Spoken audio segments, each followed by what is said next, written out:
The Monte Carlo is actually located in between New York, and Aria, which was not a great place to be located whenever Aria was under construction for 3 years.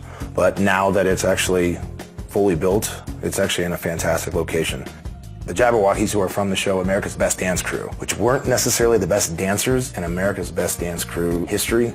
However, because they had masks on their face, they're the only ones who could capitalize on their name.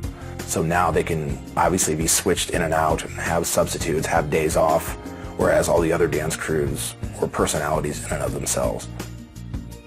Diablo's is a great draw. It's outside on the Strip.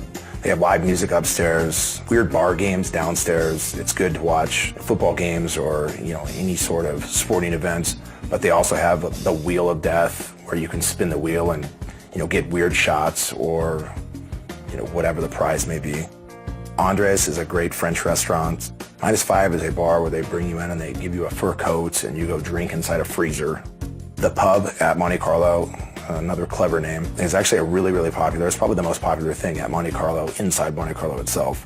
Not necessarily a destination place. However, if you're staying at the Monte Carlo, you tend to not be the big bottle customer. So they're actually smart in putting the pub in this location.